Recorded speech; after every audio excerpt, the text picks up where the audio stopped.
Hi, welcome back to Seaside Quilting Tutorials. My name is Terry, and today our project is going to be a half apron, or I call them a half apron.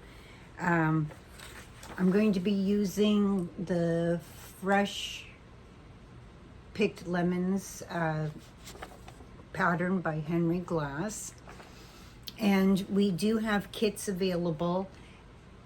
We did a live, it was either yesterday or the day before, where we had some kits available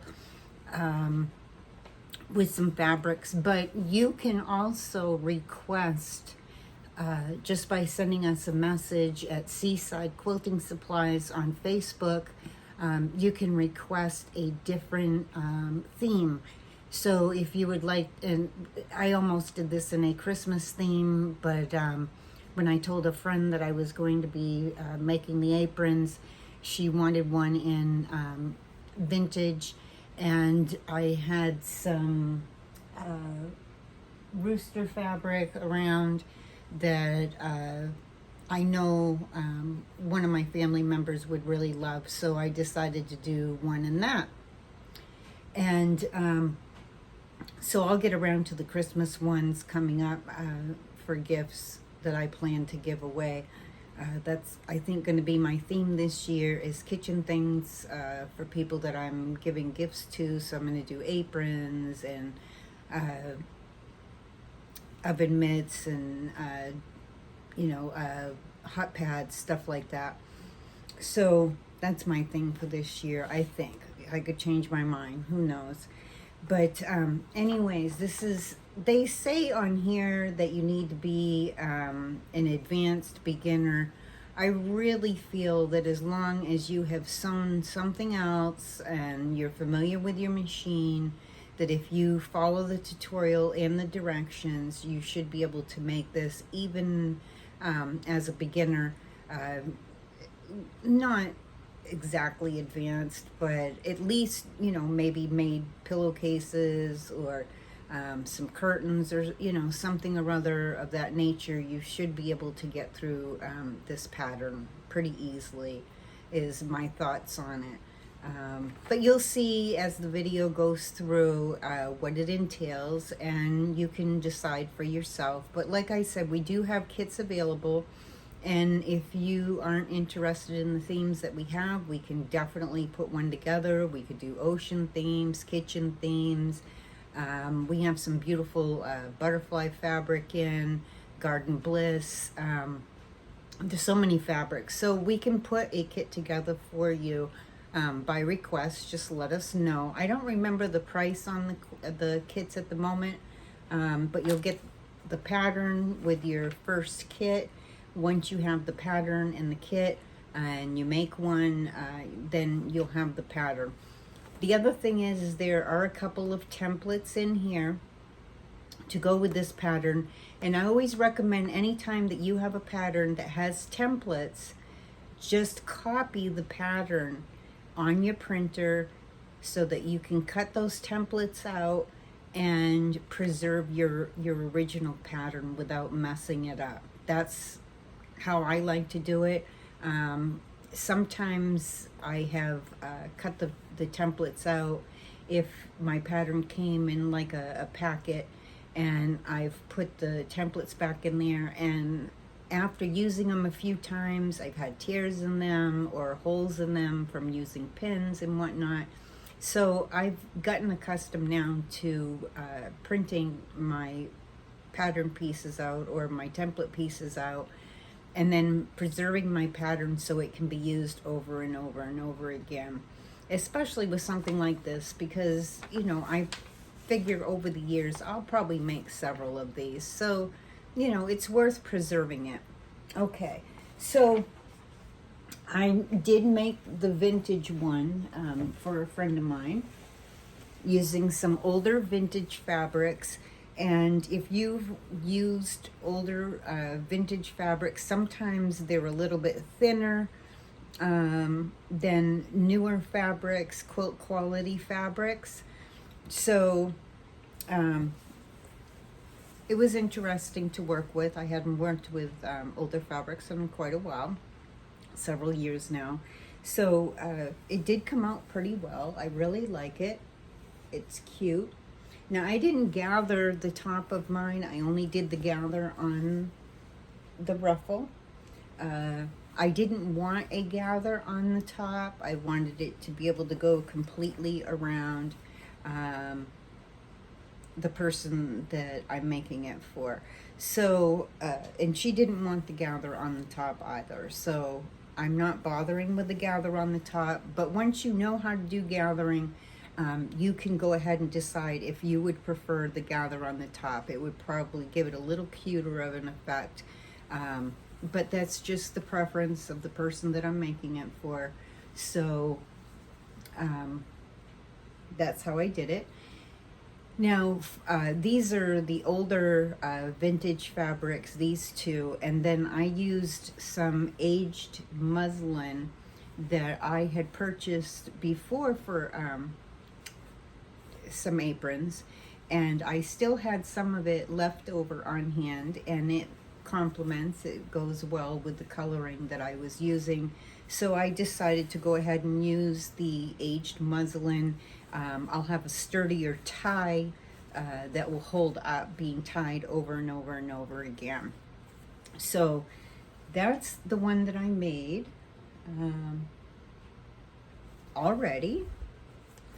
And it really didn't take long. Once I went through the instructions and all that, it doesn't take too long to make one.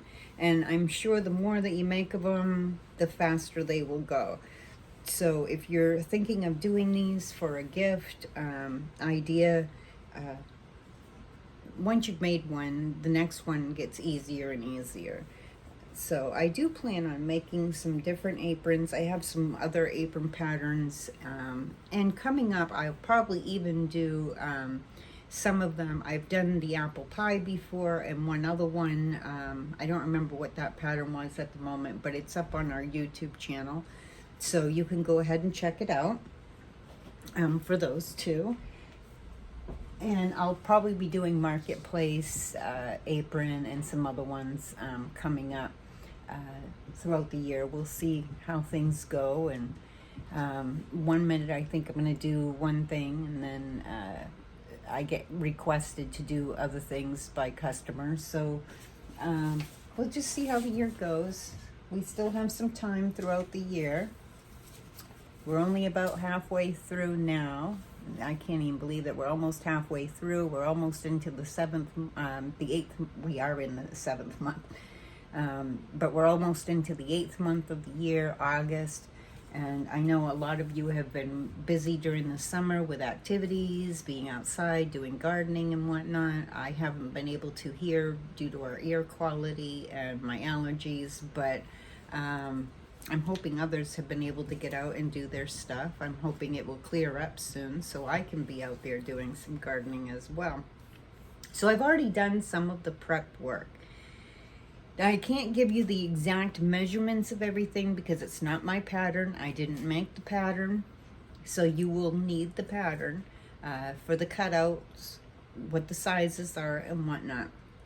But I will be showing you step by step what you need to do to complete this pattern. So let's get started.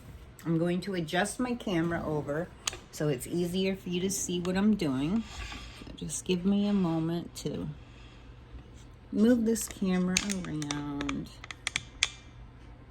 And I'm going to grab one of the templates I forgot at my sewing machine.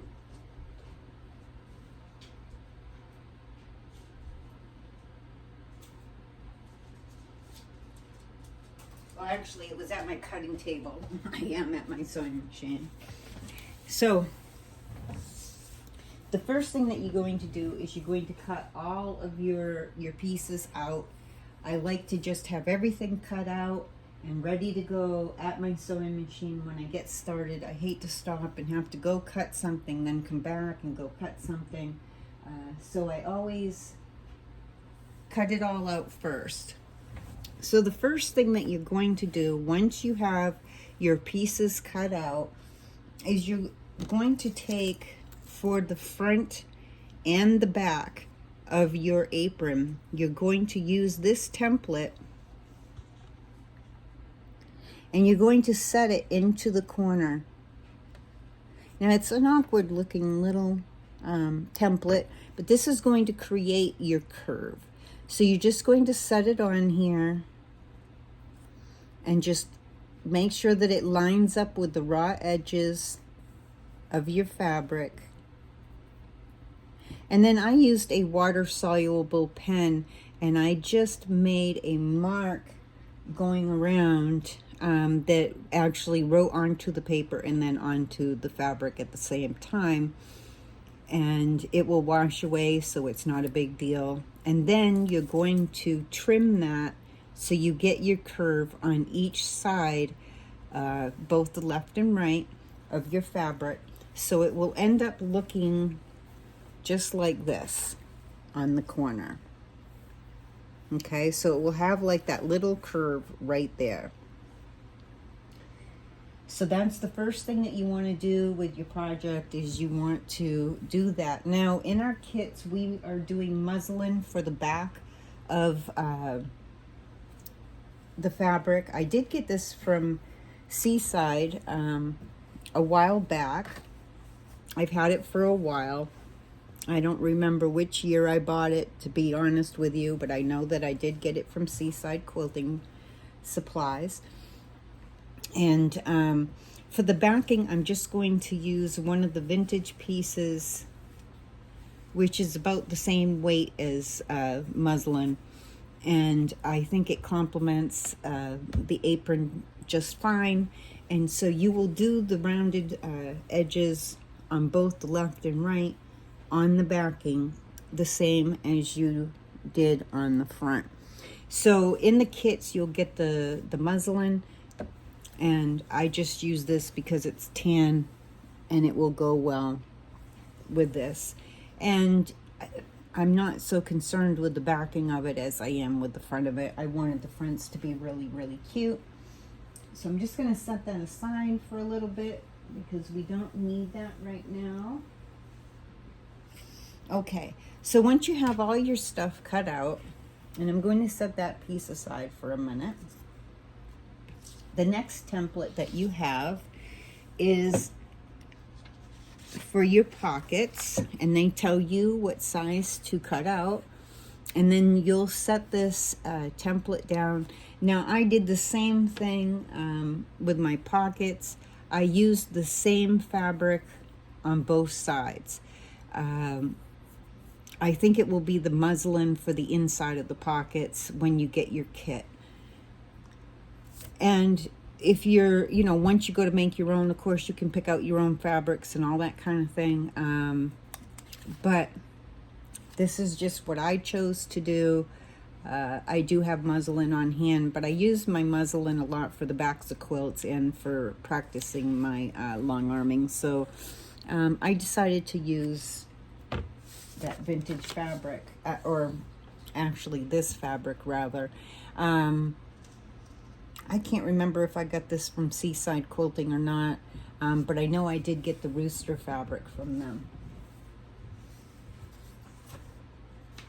Some of my fabric is pretty old. I donated a lot of the older fabric and scraps last year to a quilting group so that quilts could get made for charity and donated out. But I did keep some on hand for small projects, and because I do have friends who like vintage things. So I've already pre-made one of the pockets, but I'm going to show you how the other one, what you would do. So you're going to put them right sides together. You're going to want to leave a hole at the bottom of your pocket when you sew it. So you're going to start sewing. If I could just find something sturdy to put this up on. There we go. So you're going to start sewing right about here on your pocket. You want to secure your stitches. I have a fixed button that secures my stitches on my sewing machine. Excuse me. But if you don't, just do a back and forth for about 3-4 stitches. The reason to secure them here is so that when you go to pull this, so that the so you're bringing the outside, your outside of the fabric, the right side, we've got to turn this. So you don't want those stitches to be coming apart while you're doing that, and you'll see that in just a moment. So I started sewing here, and you're going to sew all the way around, and you're going to do a 1/4 inch stitching, and I just used the 2.5. I didn't change to a lower stitch length, but I did use a scant 1/4 inch, which was recommended in the pattern. And so when you go around this corner, just go really, really slow and slowly turn your piece as it's going underneath the sewing machine. So you might do like 2-3 stitches, do a little turn, do 2-3 stitches, do a little turn, and you'll keep doing that until you get around this corner. And then you're going to sew straight all the way up the side, all the way across the top, come down the other side, go around your other curve, and you're going to stop so that you leave a gap about that wide. And once again, secure your stitches right here. Very easy to do. So once you've done that, we need to turn it. So I just stick a finger in here into that little hole in my pocket, and I'm just going to get it up in there so that I can take this fabric and push it through that hole. And once I get enough of it going through the hole, I'm just going to slowly pull that out.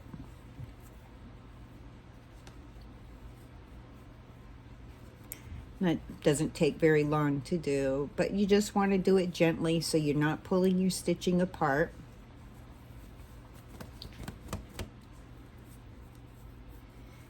Now I have what they call the purple thing. It's a cool little tool. You can use it to pull elastic through on projects.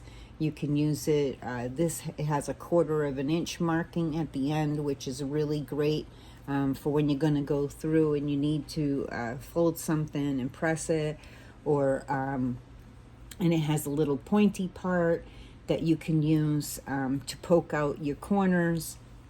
And I always, when I have to pull something out like this, I always run this around, across the seam, so that I can get that nice and straight seam so it will be ready for pressing.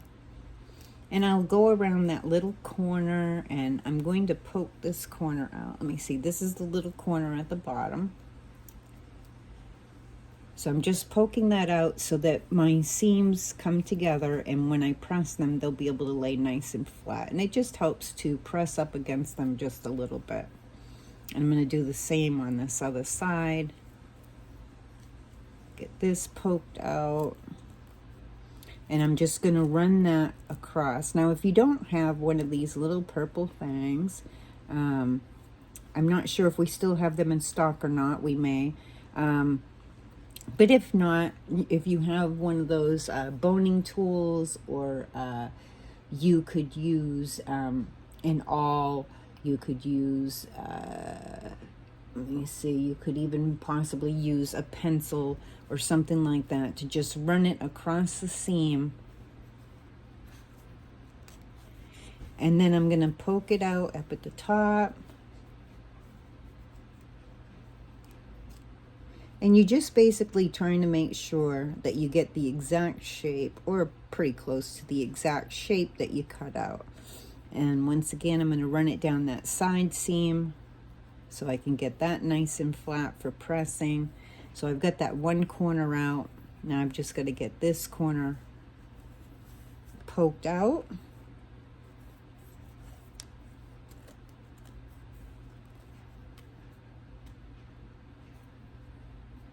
And this really is handy for corners. And I also have used pins if I couldn't get a corner to come out. Just use a pin and kind of poke your fabric a little bit.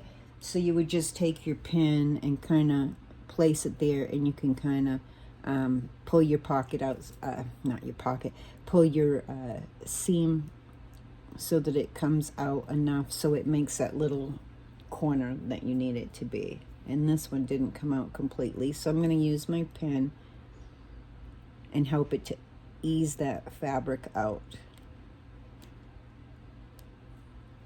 There we go. I'm going to use my purple thing again because that corner just doesn't want to pop out for me like I want it to. There we go. And then I'm going to run this across the top seam to flatten that a little bit more.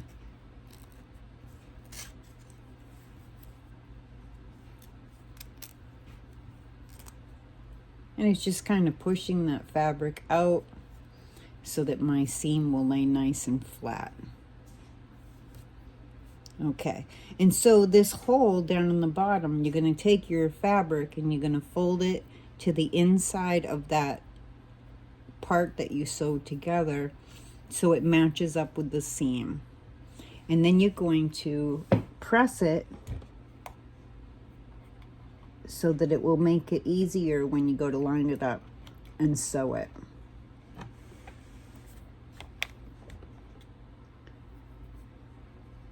So I'm going to go ahead and I'm going to give this a press. And I'm just looking for my seam to be nice and flat. I want the seam to be towards the outside, not rolled over. So I'm just going to gently press my edges so that I can achieve that. And when I get to the bottom, I'm just going to make sure that this pokes to the inside and leaves me with a nice flat piece so it looks like it's been sewn.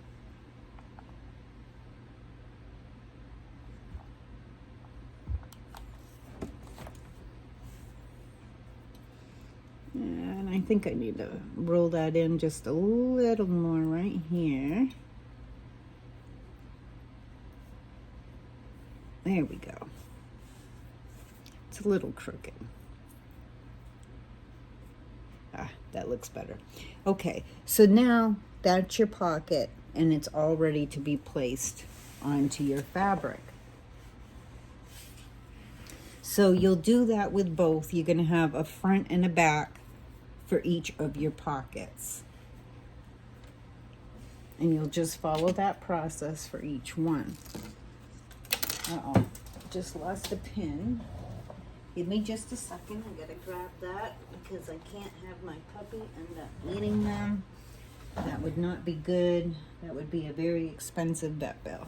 Okay, so now you have your piece. And you're gonna want to fold your piece in half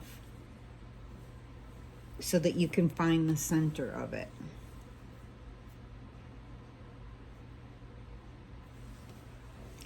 So I'm just going to fold it in half and I'm just going to finger press up here so I know where my center is.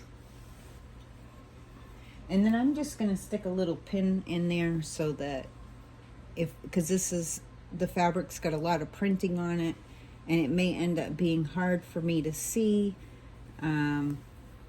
that center where I folded it with my finger press.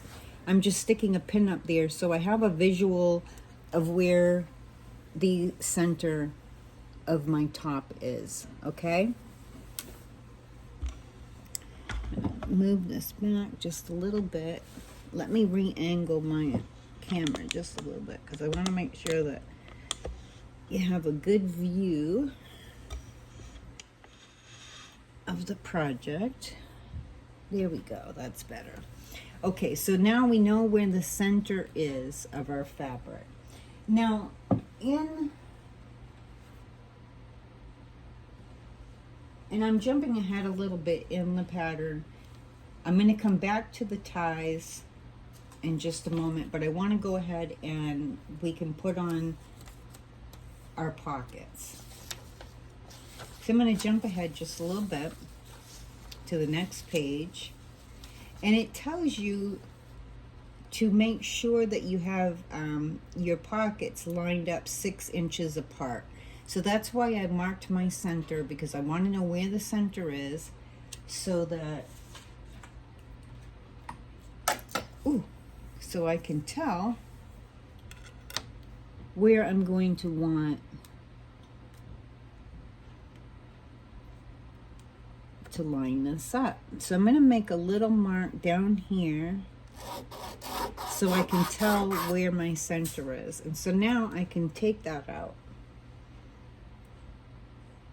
And I'm just using a Frixion pen. You can use a water soluble, you can use chalk, whatever your preference is in marking.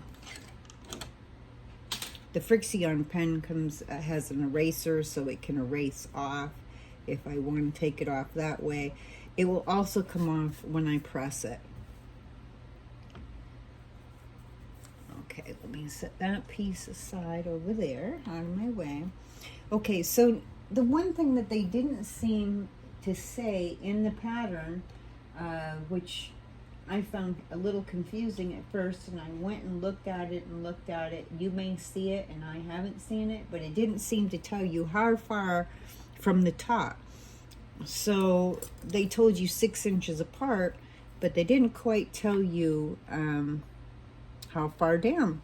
So I made a choice, and I'm going with 4 inches from the top down to here. Now I have my center mark, so I'm using my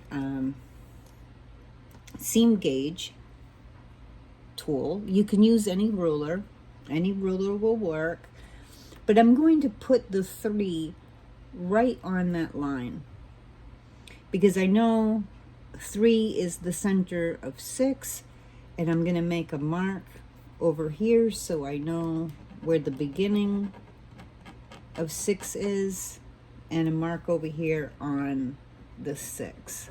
So that shows me 6 inches from here to here, and that will be the separation between my pockets. So now I need a mark for 4 inches down from my top. Now I know it's going to be hard for you to see my marks as I make them, but as long as you're seeing the process of how I fixed my marking. So I just laid the 3 of my ruler on that center mark, and then if it was a regular ruler, I would mark my mark at 1, and then I would mark my mark at 6. So that gives me my markings on my fabric. Now I'm going to make a mark right near where I made my first mark, and I'm going to measure 4 inches from the top. Let me find my mark. Okay. And I want to come down 4 inches. Now I made my mark way down here. That's okay. I know where it is. I can see it. And I'm going to make a mark coming out from the 4, so that I know where 4 inches is. And I'm going to do the same over here next to that mark. I'm going to measure 4 inches down. And once again, my mark for 6 inches is right there, but I'm going to make a mark up here.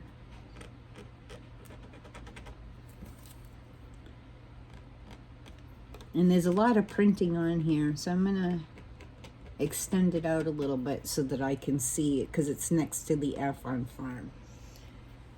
Okay, so since we want 6 inches apart, I want my pocket to sit on this side of the mark, not over here, but on this side of the mark. And I want the top of my pocket to be right where that 4 inches is, and I want the side to be right where the 6 inches would be. And then I'm going to place a pin over here on this side to hold that pocket in place. And then I'm going to measure to make sure that this side of the pocket is sitting at the 4 inches so that I have the top of my pocket nice and straight. So now I got to pull it down a little bit until it's right at the number 4. So I know that the pocket will be on there straight and it won't be sitting crooked and look awkward when I sew. And I'm going to put a pin there to hold it. And I'm going to pin my other pocket on at the same time so I can just sew both of these and I'll be done with the pocket. So let me find my other markings. That's my number 1. That's my number 4. So I'm going to lay this right here. And this will help it so that your pockets look straight across from each other and not crooked as well. So I'm going to put a pin there where my markings are. And then I'm for the other side of the pocket where I don't have markings, I'm going to measure again from the top of my fabric down to the 4 inches, and I'm going to make sure that this side is lined up with the 4, and it is. So I'm going to put a pin on this side.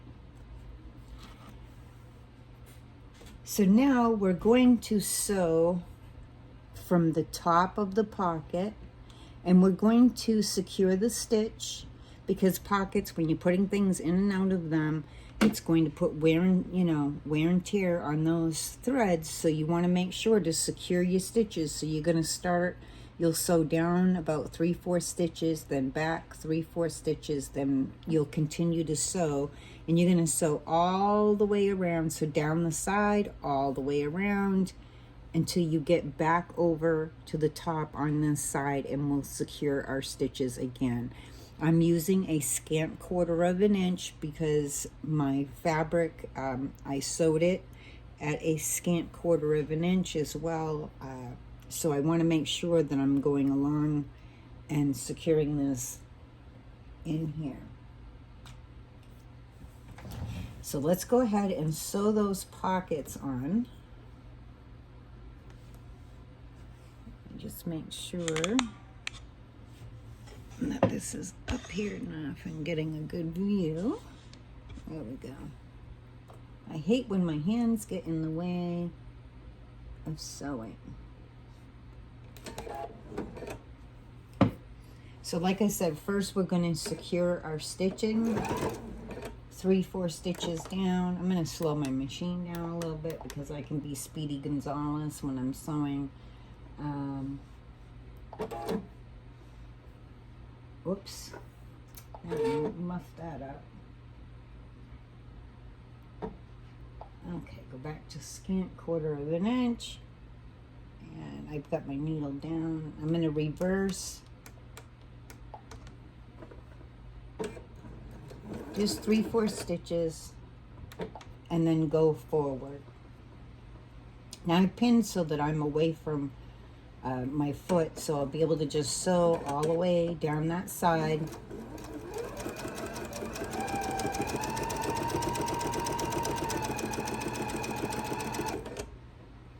And as I'm going around this corner, I'm just making sure I have this poked out nicely. I do. So as you go around that corner, and my corner is not looking exactly perfect, but it's close enough.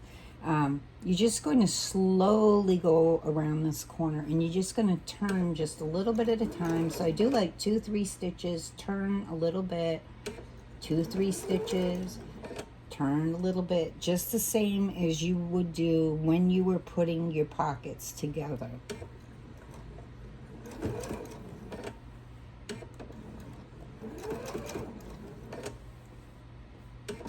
And I do that until it straightens out. And then I can sew across the bottom until I come to that corner again. And then once again, I'm going to slow down and just do a couple stitches at a time. Now, you can use your foot, your regular foot if you want, and use the markings on your foot. I like to use the 1/4 inch foot because it has this little metal flange piece that comes out on the side, and I'm able to press my piece up against it, so I know that I'm right where I need to be for my 1/4 inch, or scant 1/4 inch in this case.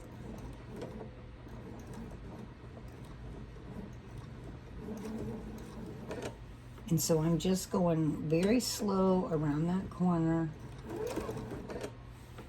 until I can straighten it out again, and then I'm going to sew all the way to the end of that side, and we're leaving the top open for your pocket.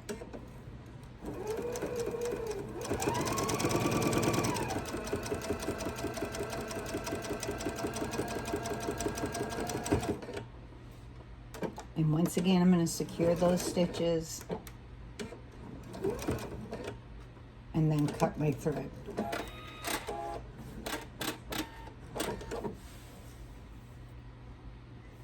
And I'm going to trim that thread where I started. When my machine cuts my thread, it puts the threads onto the back. And so I'll trim those as well. Not that they're going to matter, because they're going to be hidden when we put the back side of the apron on. Excuse me. I start to lose my voice when I talk. Okay, so now we're going to do the other pocket the same exact way. So I'm going to turn this. And so we already have that pocket on. It's nice and secure, and we'll be able to put things in there. And I like aprons because they're handy when you're going back and forth between projects, you know, whether it's for the kitchen. Sometimes I'll stick spoons in them, or different things that I'm using upstairs, whether it be, I don't know. I just stick things in my pockets, my pot holders, all kinds of things. Sometimes I even put loops on my aprons on the side so that I can stick a towel in there. Okay, so we'll go ahead and do this other side.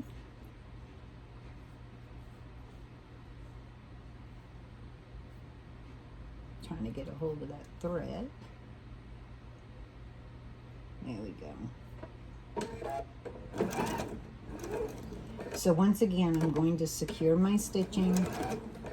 And here I do the back and forth when I'm securing them in an area like this. I won't use the fix on my machine for this because I want to extra secure it.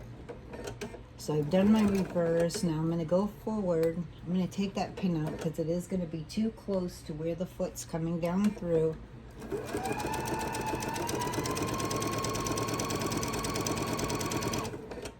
And once I get to that corner, once again, I'm just going to slow down and a couple stitches at a time, and I'm going to turn as I go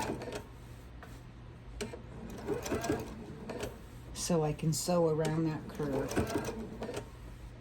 And once I get so that I can go straight again, I'm going to sew straight across the bottom. And when I sew across the bottom,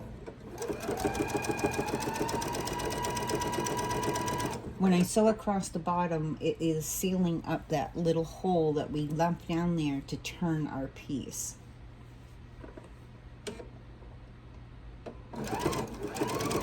So when you sew your two pieces together to create your pocket, you definitely want to make sure that you leave your hole on the bottom for the turning so it gets secured at the bottom. Like, you would not want to leave that hole at the top, because if you do, you won't have a way to secure it up here unless you sew it by hand. So that's why I did it at the bottom.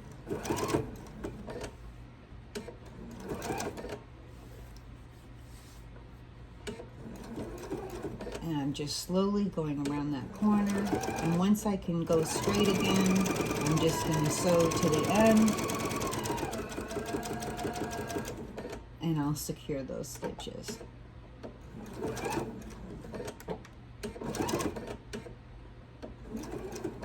And cut my thread.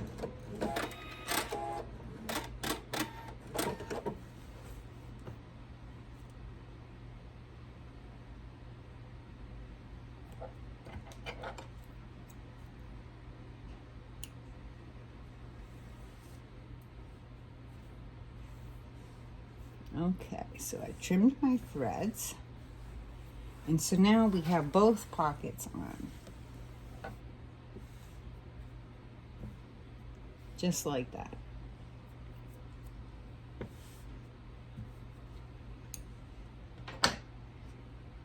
So that part is done, and we're going to set this aside for now, up here out of the way, and we're going to go back to the page before, the instructions before, and we're going to do the part that I actually skipped because I just wanted to go ahead and get the pockets onto the front.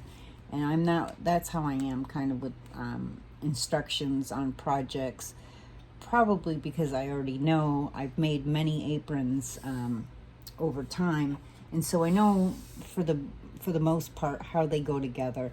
So it's easier for me to look at the pattern and do my steps in a different order.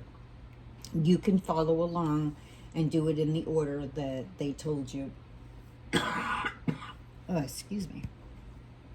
So like I said, I did some of the pre-work ahead of time just for the factor that it's easier to have it pre-done. So you take your two pieces of your tie. So you have two that you cut the width of the fabric. And I have my seam here that I pressed open, and then in the instructions it tells you to fold your end over each end. So this is I can't remember how long it is, but anyways, you're going to fold it over 1/4 of an inch and then sew a scant 1/4 of an inch all the way across to secure that end. That makes sure that it isn't going to ravel. And you're going to do the same on the other end. So both ends, you're going to fold them over 1/4 of an inch and you're going to sew them down. Okay? Just a straight stitch across. And that's on both ends, right and left of your tie. Then you're going to take this to your ironing board and you're going to fold up 1/4 of an inch on both the top and the bottom of your tie and press it.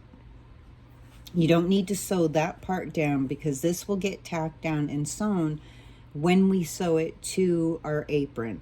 You're only going to do the ends of your tie when it comes to sewing. So you'll fold it, sew it, and then you're going to go and you're going to press 1/4 of an inch all the way across your tie. And it is pretty long. It didn't take a super long time to do once I got the rhythm going, but you do want to do it on both sides. So you have your fold over 1/4 of an inch here, fold over 1/4 of an inch here. And then after you have that all pressed, you're going to take your tie and you're going to fold it in half. Make sure your edges line up. And you're going to press it again. So then, and you're not going to sew it yet because we will attach this. Excuse me. You're going to attach this at the very end. This will be our last step. We're just setting up the tie so it's ready to go at the end. So once it's all folded and pressed, you'll have one long tie, okay? And then we just set that aside for now. That was just setting up your tie so it's ready to go for the end of the project. Now, if I had made the pattern, I probably wouldn't even have had you do all that until the end when you were actually going to use it, but it doesn't hurt to get it done out of the way either. So when you get to the end, all that pressing and folding is all out of the way. Okay, so we have our pockets on, and now we're going to do our gathering on our bottom unit. Now I already cut this the length that they told me to. once again, this is the ruffle for our bottom. You're going to cut it the width and the length that they tell you in your instructions. And once again, on the ends of these, just like you did on your ties, you're going to fold it over 1/4 of an inch and then sew it a scant 1/4 of an inch all the way across. Now, if you don't understand what scant 1/4 of an inch is, I did do a video in our quilt. I think it's in our playlist, quilting techniques, but you can go to just go on our channel and search scant 1/4 of an inch, and my tutorial on that will come up. It's just a matter of we're moving our needle 2 ticks over to the right. And so instead of being an exact 1/4 of an inch, it's going to be a little less than 1/4 of an inch. And the reason why we're doing that is because we're folding it over 1/4 of an inch. We can't sew it at 1/4 of an inch because then it won't tack this down. So it has to be a scant 1/4 of an inch that we sew it. So you're going to do that on both ends of your ruffle piece. And then you're going to take your ruffle piece. We are not going to fold this in 1/4 of an inch on each side like we did our ties. We're going to leave this flat. We're just going to fold our ruffle piece in half, and we're going to press it, and then it will look like this all the way across. So both sides will be the front side. So you're putting your wrong sides together, folding it in half, and pressing it, and then you have your long ruffle. Now you are going to want to take this and you're going to, you're going to take it and you're going to find the center of your ruffle. And I'm going to put a little pin right in the center so I know where the center is on my ruffle. You know, I'll finger press it, but once again, this is a little bit of a busy fabric. Sometimes when I go back, it's hard to see that fold. Putting the pin where I folded it just makes it a lot quicker to come back and find my center. So I've already done that. Now you're going to take your front apron piece and you're going to fold that in half again.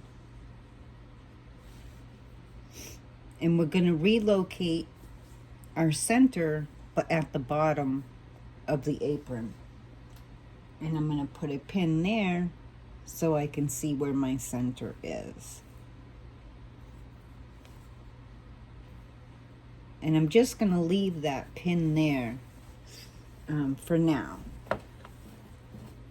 so that I'll know when I come back where my center of the bottom of my front of the apron is. Okay, so now here's the part where, now if you have a ruffler for your sewing machine, you may want to use your ruffler. There is also a gathering foot for my particular machine. I have one. I rarely ever use it, to be honest. Once in a while on curtains I'll use it, but I rarely use it. But I have it, so if I want to use it, it's there. So what I'm doing is I'm still going to be using the scant 1/4 of an inch, because I want my stitching to be hidden when I sew it together. So I just extended the width of my stitches up to 6. So I'm going to have stitches that are longer. Instead of tiny stitches, I'm going to be having longer stitches, so I'll be able to gather my fabric. So I have it folded, and I'm going to do the stitching across the top for the gather. Don't forget to leave your machine in the scant 1/4 of an inch setting for your needle, but you want to change the length of your stitches to 6.0. And then I'm just going to stitch across the raw edges here.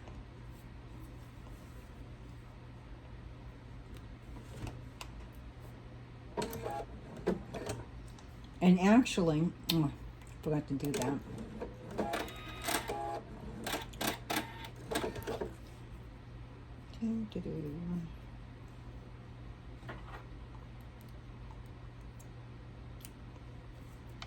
Okay, so when I go to do this, I want to pull my thread out a distance. So I have a nice long thread that I'm starting with. So, you know, just 4 or 5 inches before I start sewing. And I'm gonna hold that thread so it doesn't get pulled in. I'm gonna hold it with my finger when I start to sew. You're not going to do a secured stitch. You're just going to start sewing and sew all the way across the bottom.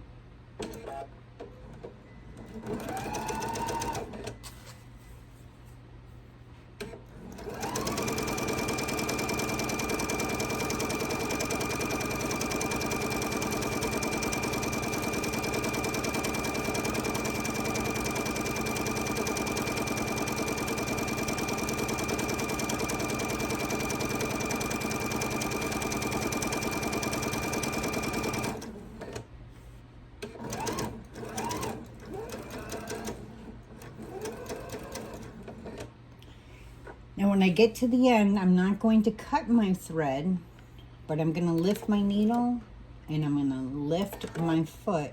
You need to lift your foot in order to do this along with your needle, because that releases the tension on the thread so that you'll be able to pull it. And I'm going to pull it out about 4 or 5 inches or so and cut my thread with some scissors so that I have nice long threads over here on this side. This is the old-fashioned way of doing gathering on your sewing machine. There are other ways to do gathering. If you prefer a different method, you can go ahead and do that. But this is for someone that's more of a beginner sewer, that they can learn gathering. So now I'm going to, since I marked my center here on my ruffle and my center here on the bottom, I want to line that up, raw edges together. So raw edges of your ruffle to the raw edge here. And we're attaching it to the front of our apron. Excuse me. And then I'm going to take the pin out and I'm going to stick it in there so it's in the center. That kind of will help me because I'm going to do a little bit of gathering on this side and pin as I get it gathered. And then I'm going to gather the other side using the other threads. That's why I wanted my threads to be long on both sides, because I'm not going to use just the threads on this side to gather the whole thing. And you'll see what I mean in just a moment if you've never done gathering before. So I'm going to take just one thread. Now I made sure that both are long. On this end, only one is going to be long and one is shorter. And that's because my bobbin thread is actually shorter over here. That's fine. I'll show you how we're going to attack that when we get to that side. But this is the side where at the end we pulled it out and both my bobbin thread and my top thread are long. So it doesn't matter which of my threads I pick to hold on to. So I'm going to hold one thread and I'm going to leave the other thread dangling in the back. That thread is holding the stitching together. And I don't know if you can quite pick it up on the camera or not, but the stitches are a lot longer, looser. So I'm going to hold the thread nice and secure up here. I sometimes twist it around my finger. That's why I like it a little bit longer. And I'm just going to slowly pull that thread, and I'm going to use my fingers to work the fabric across. And you want to do it gently, because otherwise you could get the gathering all the way up to here and have your thread break, and that's very disappointing. Then you have to redo your basting. So this is a basting stitch basically, and it's nice and loose. I'm using nice, good quality thread. So I just did the other one. It didn't break, so I know this should hold up, hopefully. But you never know what's going to happen when you're on the camera. Now, once I've done a little bit of gathering, I'm going to hold my fingers here, and I'm going to slowly move that gather down. And then I'll pull the thread again and create a little more of a gather, and I'll just slowly keep doing that until I get my gather to go all the way to the center over here. Now, it doesn't take too long. I'm used to doing it, so it won't take me very long, a little bit of time. And as I move my gathering over here, I'm going to move my fingers here and hold on to it. That secures those, gives a little security to those stitches while I'm moving the thread across the stitching. And it almost looks flat again because I'm slowly moving that gather to go towards the center. Once again, I'm going to pull some more, wrap that around my finger, and just gradually move your gather all the way over toward that center. Now I have a nice little gather going on right here toward the center. It's looking pretty good. It's got a cute little gathering there. So I'm going to make sure that my raw edges line up, and I'm going to put a pin there to secure that in place. And this is going to have a lot of pins, so when we sew it, we're going to need to go nice and slow. So now I have a little bit of gather, and I've put a second pin next to that middle pin. And now I'm going to work some more gather down towards this end. And we're going to keep doing this until this side becomes the same length from the center to this end over here. So at the top of the curve, before it gets straight over on this side of our apron. So here's our curve. This is where the end of my ruffle needs to go, is right there at the top of that curve. So I'm going to keep gathering. Remember which thread you were using, the top or the bottom. And then I'm just going to pull and slowly push some more gather towards that center. And then once I get some more, a nice gathering going over here, then I'm going to put another pin. I'll move my pins over here so it'll be easier.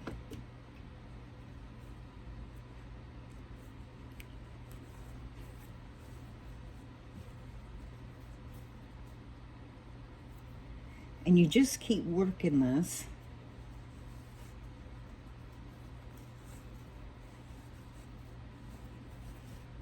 And pinning. It's a little bit of a process. That's why the gathering foot is kind of cool, because it gathers it for you as it goes through the machine. But it does take a little bit of practice to get used to that gathering foot. And I can't be sure that everybody will have one, so I didn't want to use it in the tutorial. And this way works perfectly fine.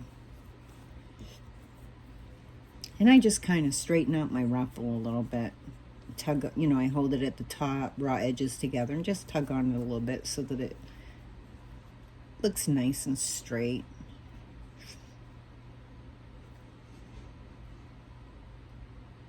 And I keep pinning.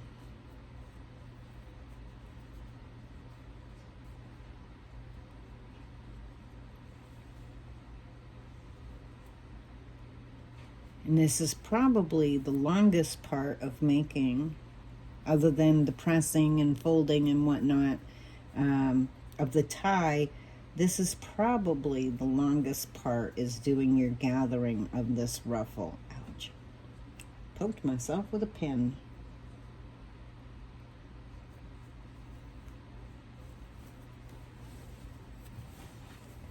Let me move that over there. Now, I keep checking every so often because I know where I want the end of my ruffle to end up. And I just keep checking. I don't have it ruffled enough, so it's the same length. So I need to create more ruffle. And that string just keeps getting, or thread rather, keeps getting longer and longer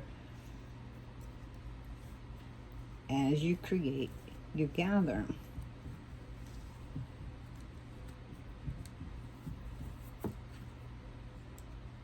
Now once we do this side, and I'm just going to show you how to do this side, then I'm going to let you gather your other side, and we'll come back and we'll sew it.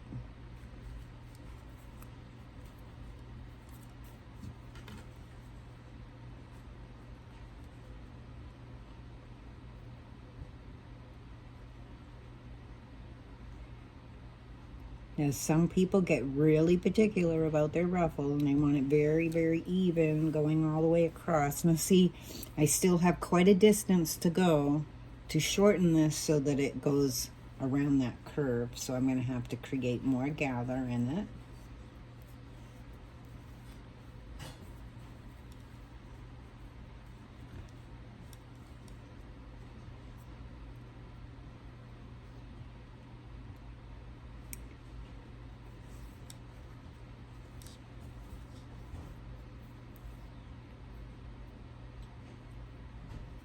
And it does take just a little bit of time. And as I get closer, and I can start to see that it's almost going to fit. Let me see. Sorry, I have quite a cough that I cannot get rid of for the life of me. Now it's a little bit too short, so I'm going to edge a little bit of that gathering out that I created on this side, so that I will be able to pin. No, I think I separated those when I did them. That's not good. Oh well, I'm not going to worry about it now. Just be careful when you're doing your gather that your pieces don't slip like this one did and end up a little muffed up.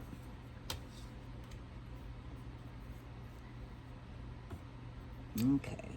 Trying to find my string. So I'm going to take this corner over here, and right where I started to cut my curve, I'm going to pin this straight so it hits that little part. So you can see how this curve comes around and then it goes straight. I want my ruffle to sit right like that on there. And I'm going to pin it there, but that's not going to prevent me from playing with my ruffle. It's just going to hold that in place so I know where I need this to meet up. So I can kind of spread my ruffle out and ease it around this corner so it fits nice, you know, the ruffle fits nice and flat going across. I'm going to need a few more pins on this side. It doesn't want to go in there. There we go. And you just have to keep working it around.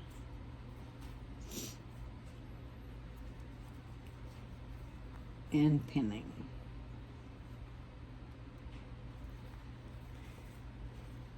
And you don't have to go fast. You can go at whatever speed works the best for you getting it done. I might have pulled too much of my ruffle out, but I'll see as I get towards my end over here.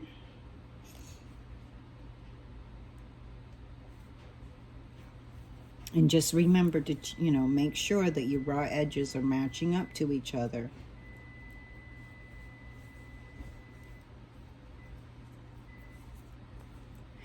Now, see how it's still not the same? I'm going to take and create just a little more ruffle in there to get this the same length as my apron. I got to find that long thread again. So even though I put a pin there, it's not preventing me from pulling this thread and creating more gather. It was just to get that corner on there where I need it to be so I can see how much more gather I need to create in my ruffle.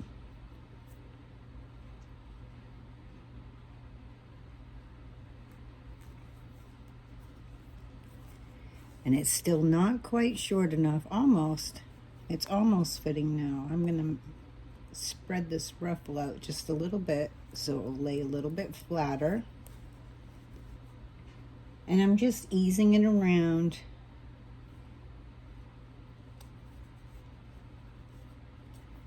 I'll have to gather it just a little tiny bit more. It almost fits now.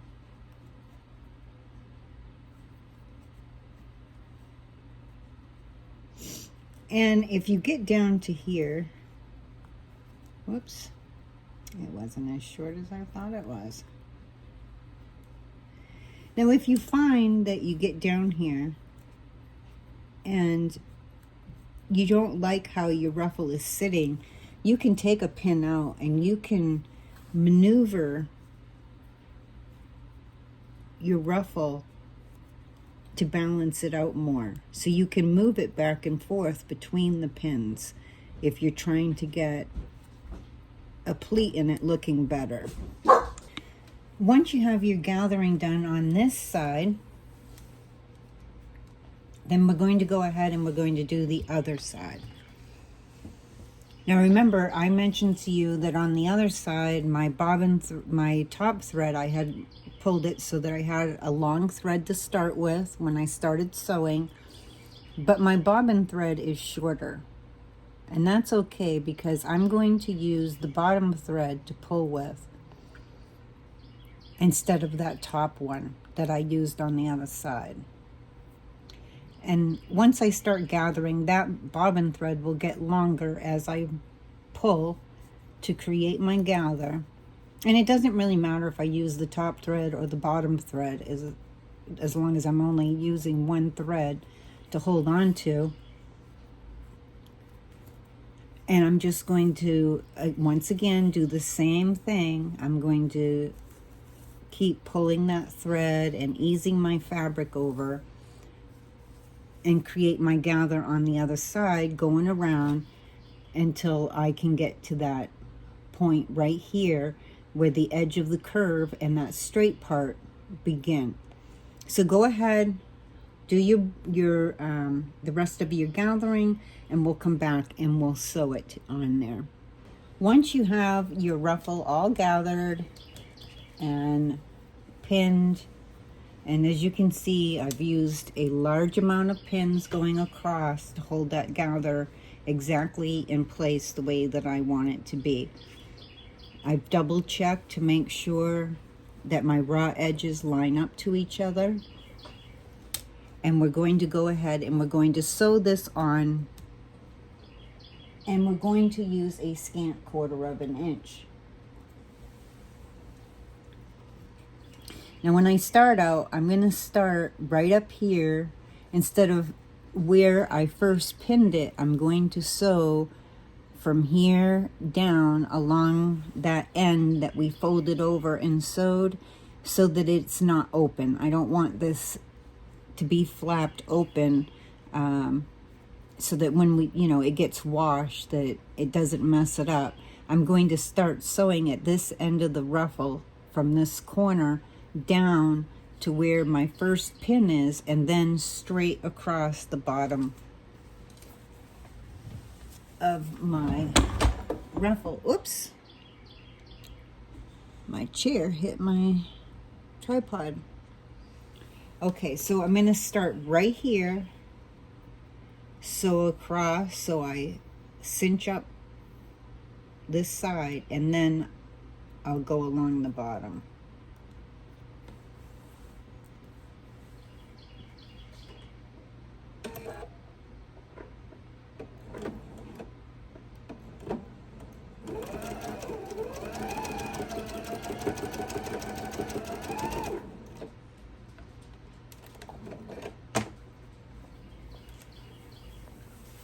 And just be careful when you do that, that you don't end up messing up your piece. Actually, I'm going to cut my thread right there before I start across the bottom, so I can take a look and make sure and I didn't mess it up.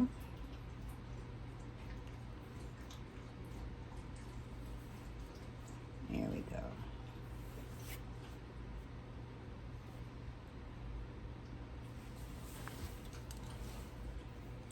Now you could sew these ends first before doing your ruffle, which I had done on the other one and forgot to do on this one, and I didn't think it was going to make a difference. It really didn't. It worked out just fine. So now I'm just going to sew straight a scant 1/4 inch all the way across from where my first pin is. And I'll need to take that pin out so I can get my needle on there.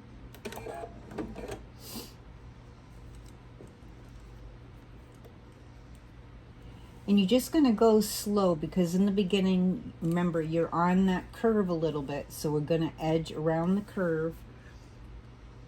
And you're just going to keep checking to make sure that your raw edges from your back to your are lined up to your front. And I will pull out stitches, not stitches, I'll pull out pins as I ease my way around. Now you don't want to sew too fast, because you don't want to run over your pins, but just sew up close to your pins and then take them out as you go around.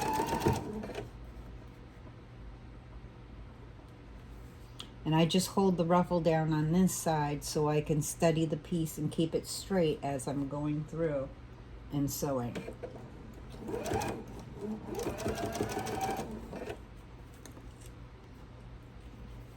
think there we go. And you know, you can just double check, make sure everything's still in place as you're going.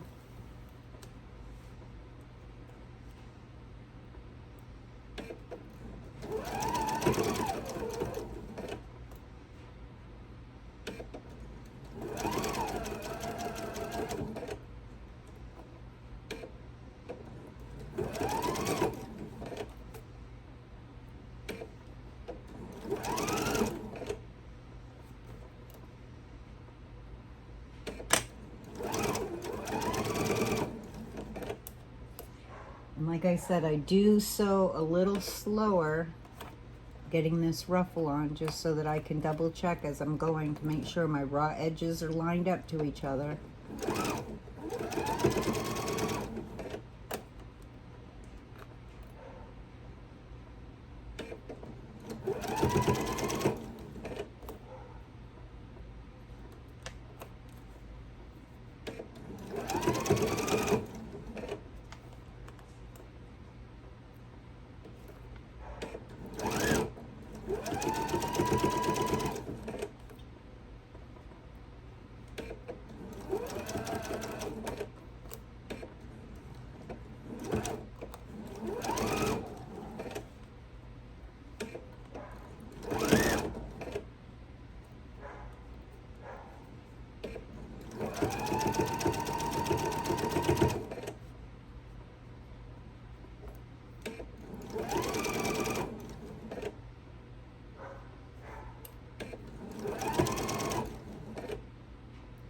The ruffle is really probably the only difficult part, and it's not really overly difficult. It's just time consuming.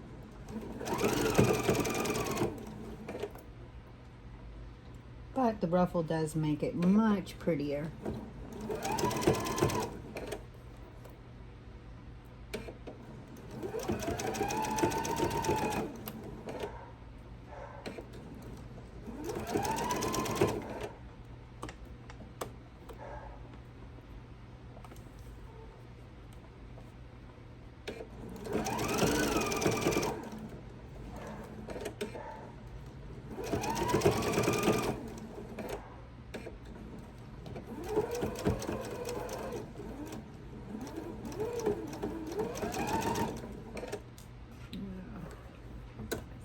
Over here got stuck.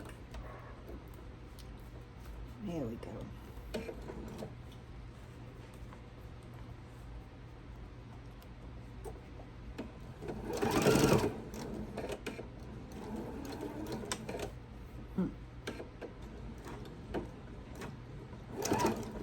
There we go. That piece was a little thicker, so I had to pull just a little bit from the back to get it moving along again. It hit a little bit of a thicker pleat. So I just tugged it a little tiny bit from the back to keep it going through.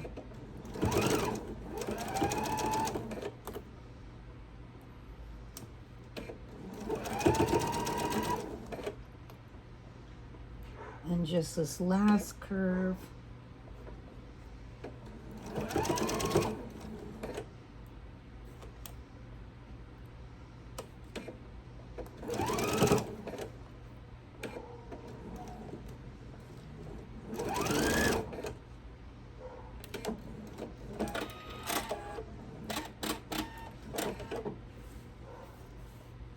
Oops, I got a lot of threads. I'm going to trim some of those off. And then I'm going to sew down just from that little corner down to that end so that I don't have that open. Whoops.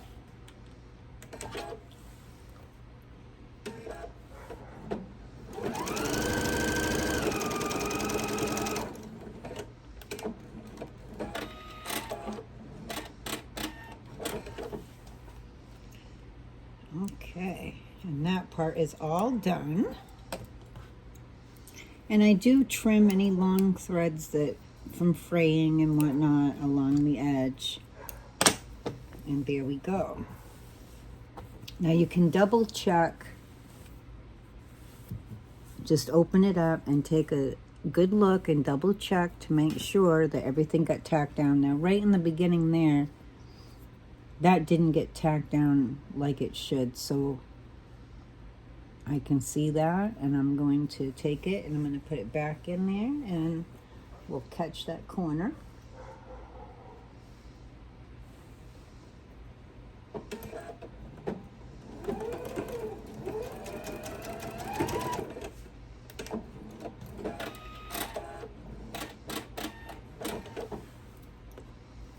And now is a good time to check.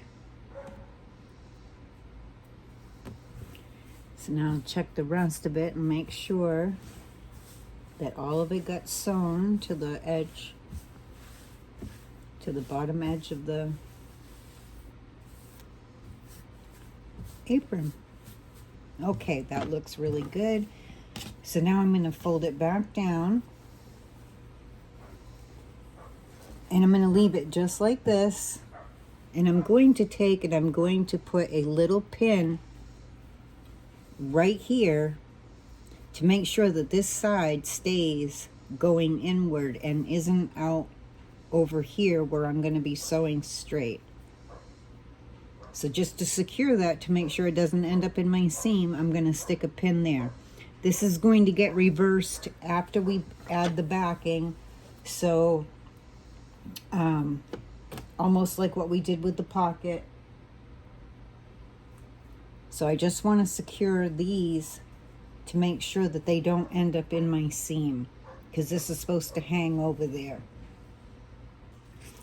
Now your next step is to take your backing and you're going to lay it on top, making sure that your ruffle stays down. And if you want to, you can always stick a couple of pins in your ruffle down here, because the pin will be out of the way of sewing.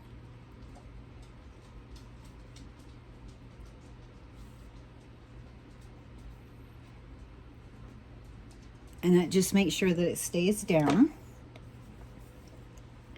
And what I do is I clip, starting at the top corner,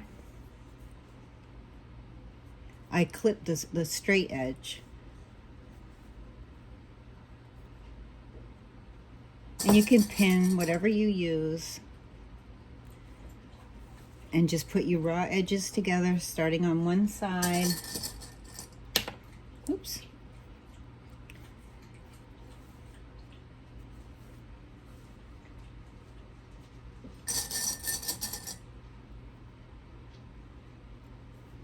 And you're going to do that all the way down. And where you see that little point where it's going from the straight over to the corner, you're going to match up with this corner over here.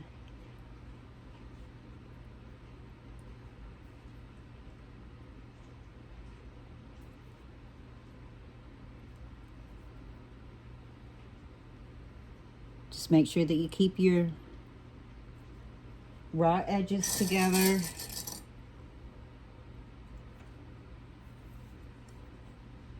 I'll put another clip on there. Don't worry about that little piece sticking out. You're just going to ignore that, or you can clip it off, whichever works. I'll probably just clip it off to get it out of the way. And then I'm going to do the other straight edge on the other side. And then I'll go around where the ruffle is. But I'm going to do both sides first. Don't worry about the top. We're not sewing the top right now. We just want to get the sides and the bottom lined up.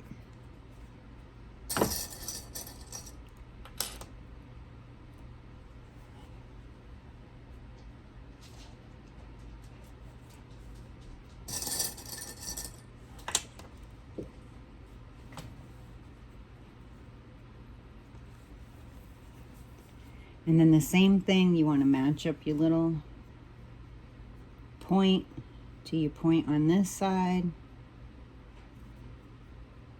where it begins to go around that curve.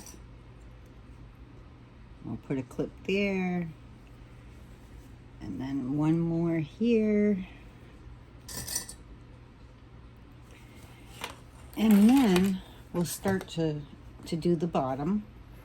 And you just want to make sure that you're lining up your raw edges real well. Now this will be a little thicker to sew through.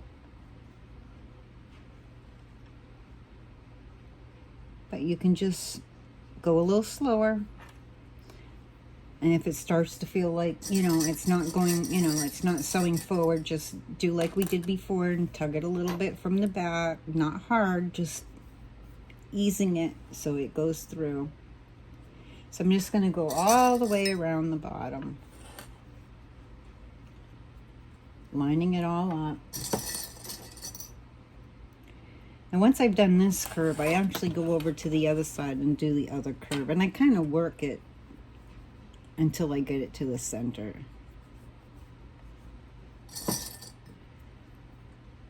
So it lines up real well. And then once we get this clipped, we're going to sew a scant 1/4 inch all the way down one side, all the way around the bottom, and then down the other side. And we'll be leaving the top part open. And actually, we only have 2 more steps to do. This one, sewing this part, and then putting the top band on, and then we're all done. And this part doesn't take too much longer.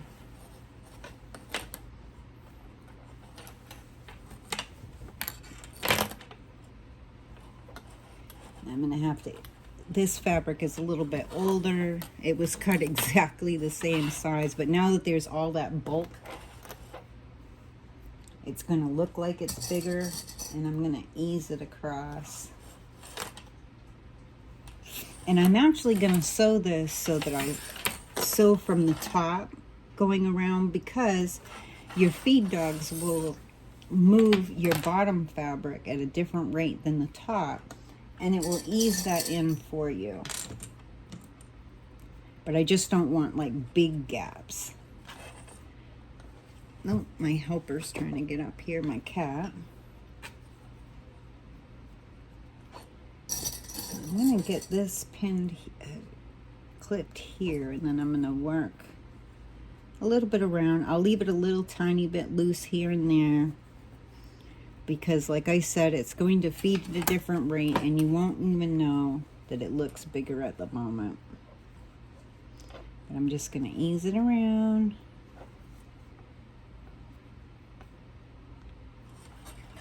And I know the sides are straight, so like I said, I'm going to flip it around, and I'm going to sew on this side, and then it's going to work itself out. Okay. Double checking my machine is at the scant 1/4 inch. And then I'm going to sew this all the way down one side, all around the bottom, and then down the other side.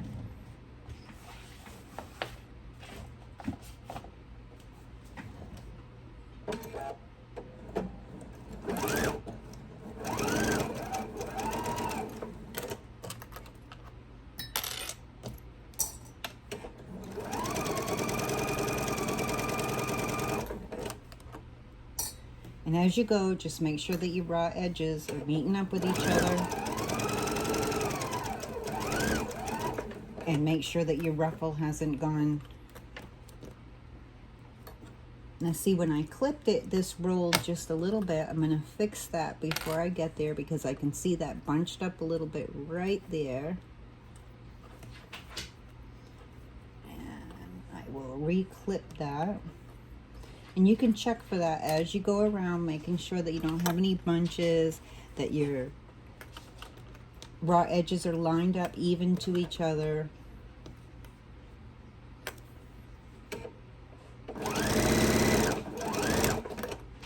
And when I get to that corner, I'm going to slow down a little bit.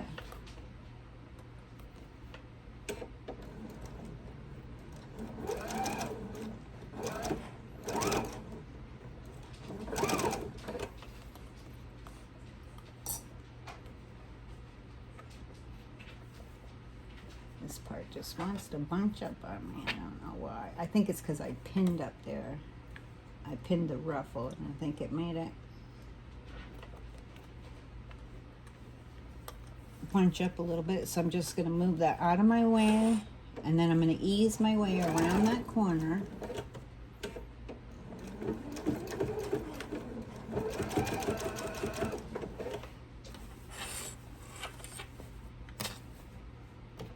And I can see a couple places where the raw edges weren't really lined up well, so I'm going to fix that as I go.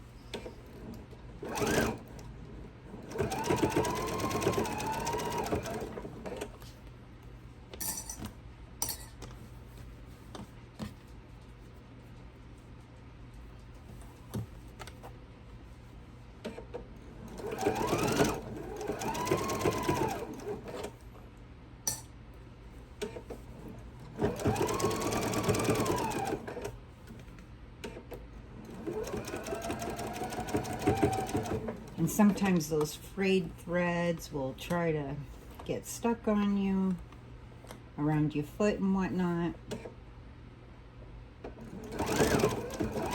And so if you feel it holding back, just stop sewing for a minute and resolve whatever the problem is, and then continue on.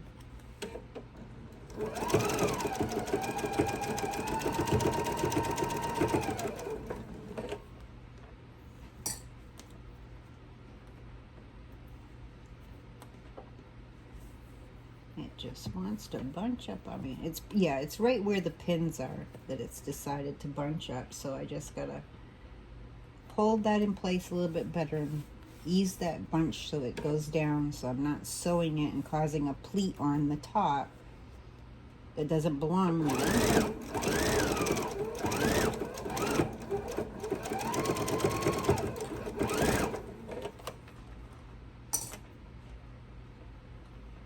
And this was the longest part of doing the whole project, including, you know, setting up the tie, getting that ready with all the folding and pressing and whatnot. It didn't take as long as getting your ruffle on.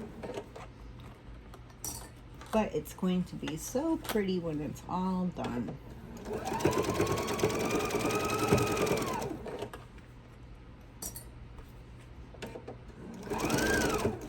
And once again, we're at the corner, so we're just going to ease our way around that corner.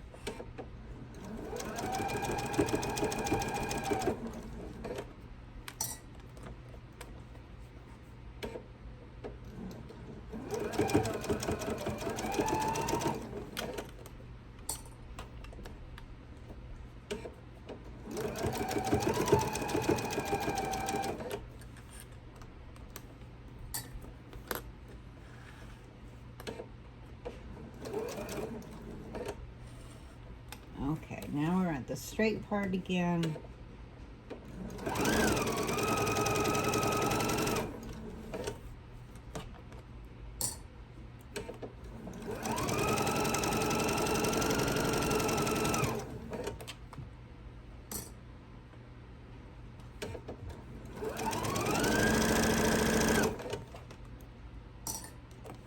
But we are almost done.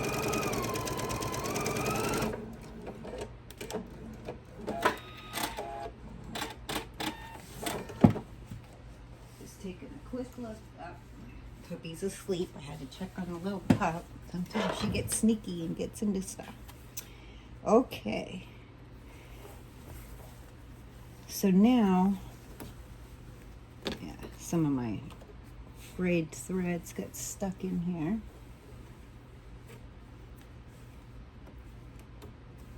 And around my foot. There we go. Got those out. So now I'm just going to pull this out and I'm going to take the pins out.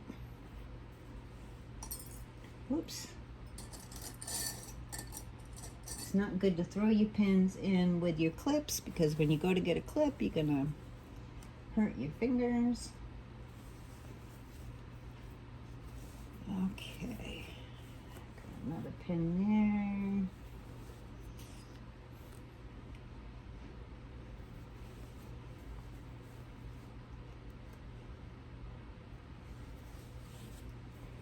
Okay, there we go.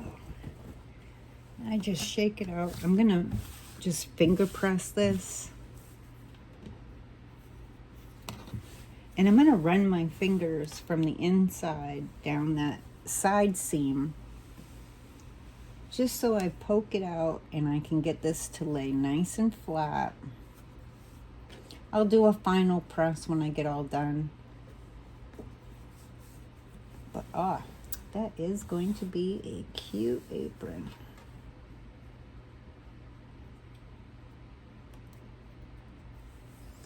Actually, I have my iron turned on, so I'm going to press this side.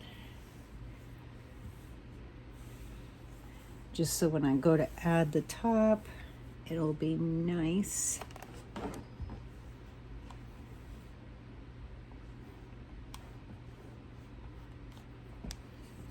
Okay, got that side done, and I'm going to do this side, and then we'll add our band that goes around the top.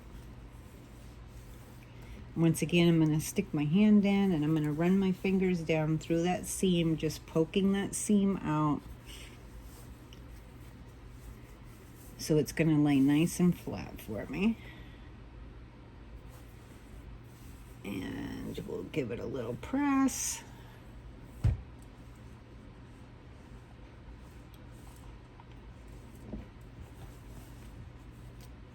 Yeah, it is cute.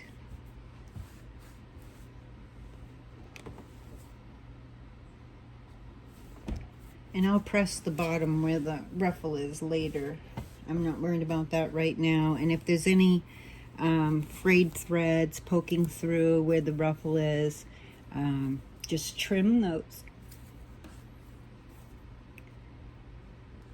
I've got a couple right here. And I'm just going to trim out of the way.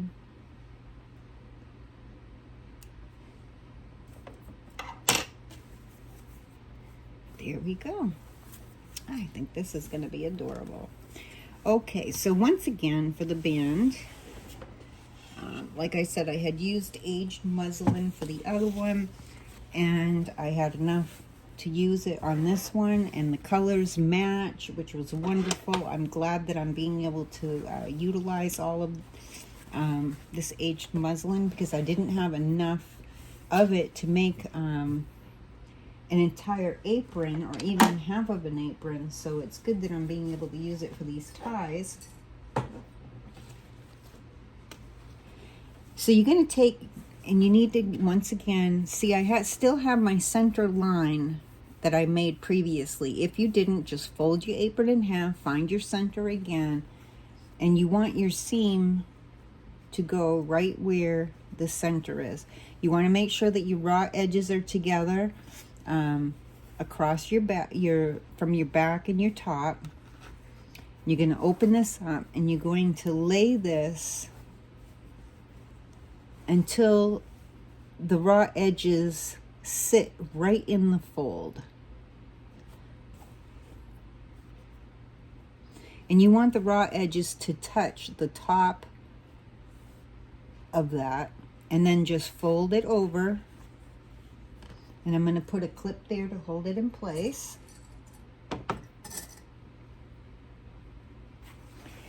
And I'm going to do that as I go around. I'm going to open this up, and I'm going to make sure that my raw edges from the top of my apron and the back of the apron are both together, and that they go into that fold.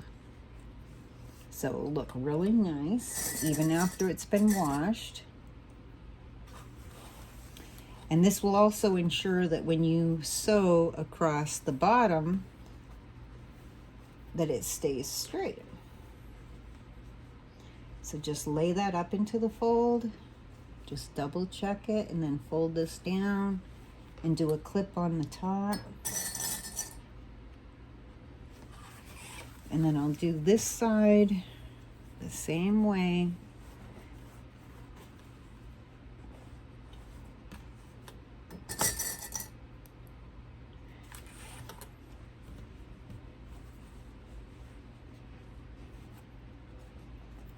Just want to make sure that that lays right up into that fold. And then put the clip. I'm going to need probably 2 more for here.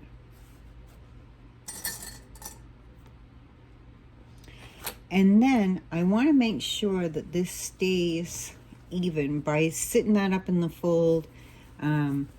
I'm making sure that it stays even. So I want to make sure that my underneath is folded up in and this is folded down. And I'm going to pin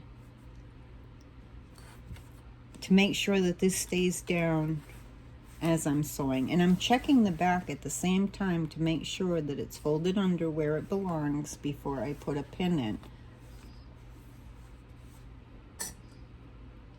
Because this is the part that we are going to be sewing across. And I want to make sure that it catches both the front and the back. And see how, like here, if I hadn't checked, it wouldn't be going down like it's supposed to. I'm going to take that pin out, and I'm going to fix that fold real quick. Just finger press across it, because you've already pressed it before. So just finger press across it, and then put your pin back in and do another look. Make sure, and it is folded under like it should be. And I'm checking here, it's folded under. And I'll put another pin in.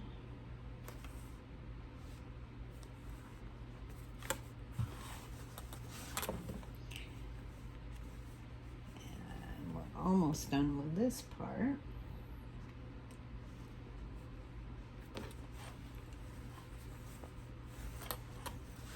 And it's best to do that double check than to sew it and find out that it didn't lay down properly. And then you have to take the stitches out and re-sew it. That's never any fun. I do everything I possibly can to not have to use that seam ripper.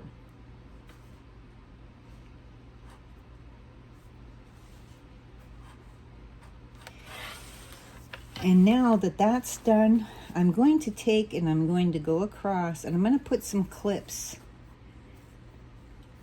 to hold these together, fold to fold, along the bottom of the band. It's just going to make it that much easier when I go to sew it, that I can just quickly go across and not have to worry about the fold.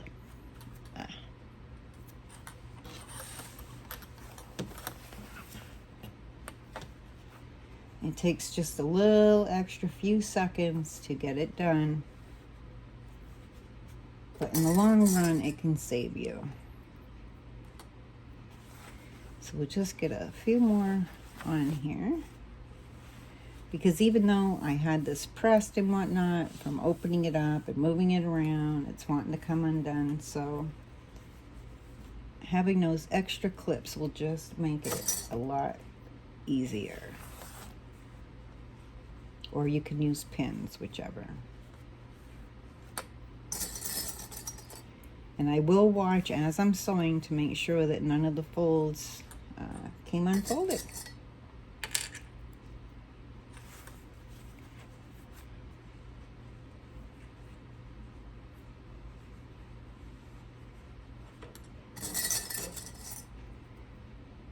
I'm just going to leave that part, because I'm going to be putting that part together when I start, because I'm going to be coming down. Let me see. Gotta remember which direction I'm going in when I sew. I'll be starting on this side, so I'm going to put one more clip here to secure that in place.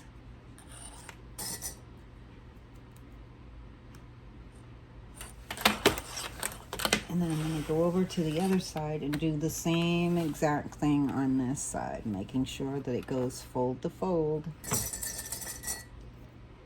And put some clips on here so it stays together easier for me as I'm going through my sewing machine. I really like this one.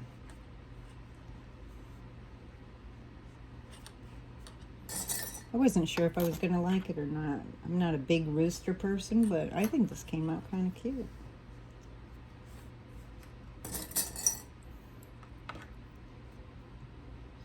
I was actually thinking that my sister might like. I have a sister that raises chickens and has a rooster and stuff. I was thinking she might like this apron.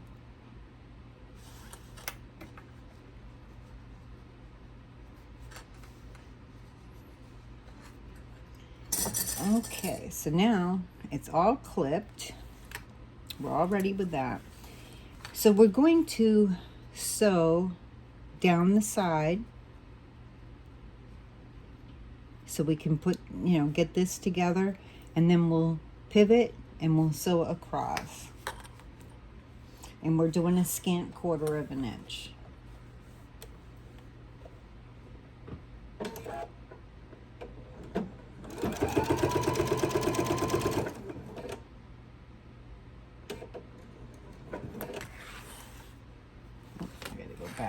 One stitch. I went one stitch too many. There we go. And I will double check it as I go through to make sure that this is, fold to fold.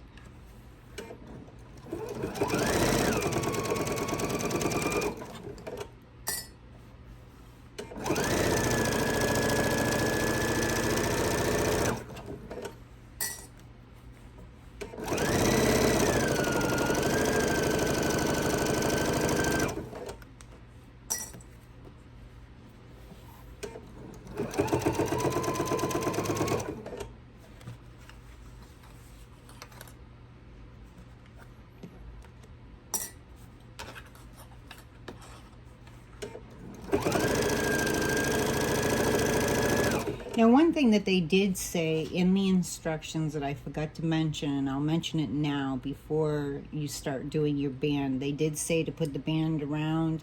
And you could do a rough, you could gather it a little bit at the top. I didn't want to, as I mentioned before, so I'm not doing it, but you can, of course, if you prefer that. You can see in the picture, it does look a little bit cuter, but I wanted mine this way.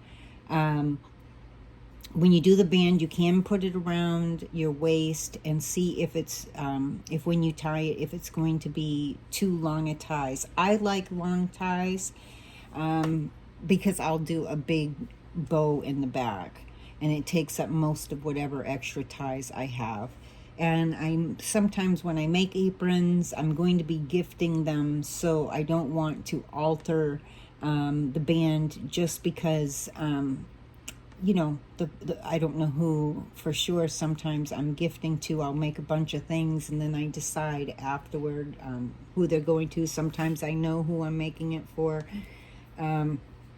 So I didn't adjust my band, but if you're making this for you or someone that you personally, you know, are around that you can measure or whatever, you may want to shorten your band before you do this final sewing.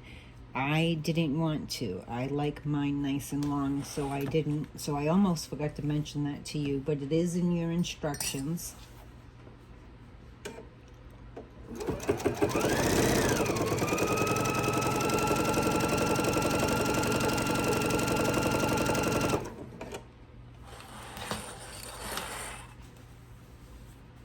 And I did test it around my waist, and I took a look at it, and I felt like it was going to be the size that I would want it to be. It won't be much longer.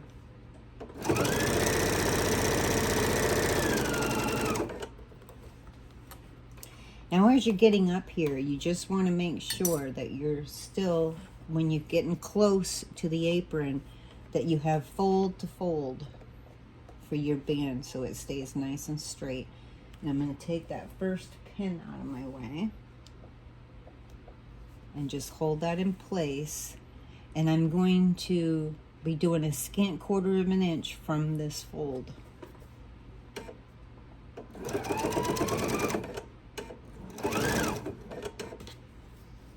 gotta get my clip tool out of the way.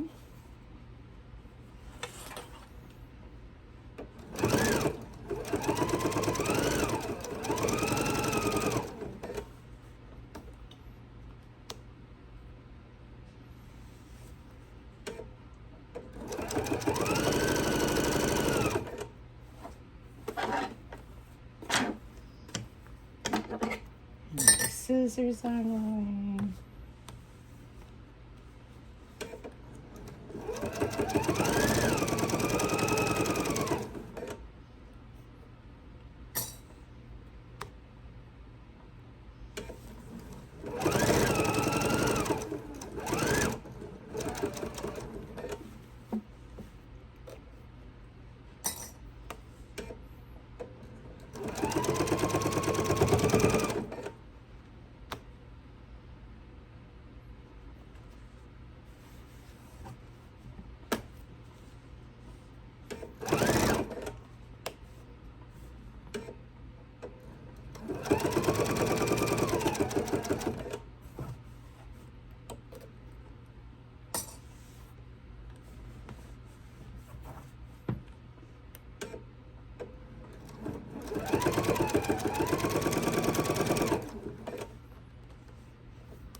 Almost done.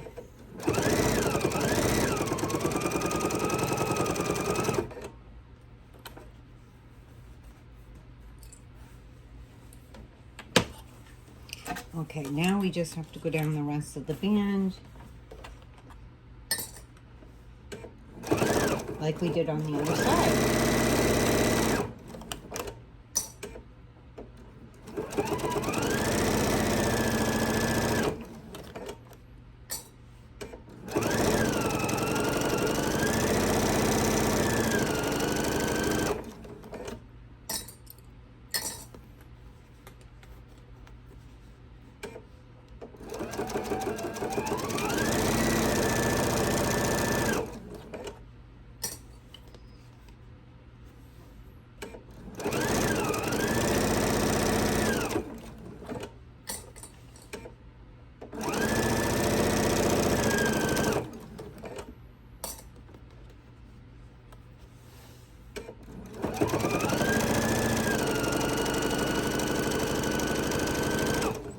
And when you get to the end, don't forget you got to pivot and come down this edge over here. So you close that edge up.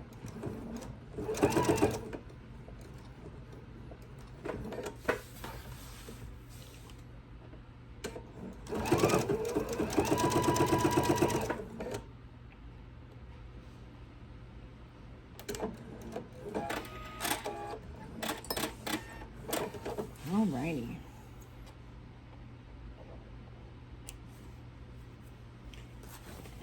Clip those threads over on the other side. Okay. Well, this was a fun project. I really like aprons. My grandmother always wore aprons, so they always remind me of her. She would have loved this one because my grandparents had a chicken farm, and when I was a little girl, she would have loved, loved, loved this apron. She loved roosters. I think that's adorable. I like the little flowers with the roosters. I picked up a lot of the colors from the main fabric. And you could use, there's so many themes, so many that you can make. You can make fall ones, you could make Christmas ones, so you could have them for different holidays or to match your kitchen. That's the wonderful thing about making something yourself, is that it's not identical to what other people have bought, and you can create things that match the theme of a room or the colors of a room. And so I just find it so enjoyable to make my own things. Now I will take it over and I will do a final press, so I flatten this out, not the ruffle, but you know, this bottom part up against the ruffle and whatnot. But other than that, I'm pretty satisfied with the project that we did today. So I hope that you've enjoyed the tutorial. Please come on over if you haven't joined us on the Seaside Quilting group over on Facebook. Our business page is Seaside Quilting Supplies LLC. We also now have an app that you can purchase from. You can just search Seaside Quilting Supplies on either the Android App Store or the iPhone App Store, and they even have one for the tablets, so that you can use the app to purchase from or to watch our lives. We have a live every Tuesday at 7 p.m. We have lives, pop-up lives that happen periodically throughout the week, usually and typically almost every Thursday, usually in the afternoon, depends on the day and how shipments are going out and so forth. And then on Sundays, quite often we have special sales, which often include end of bolts that we're selling and are at a special price. So that's another bonus of being part of our group. But the best part of being in our group on Facebook is that we have a lot of wonderful, lovely people who are helpful to each other. We love cheering each other on, answering questions, and just being inspired from all the projects that people post. So come on over and join us if you haven't. Please give me a thumbs up if you have found this tutorial helpful.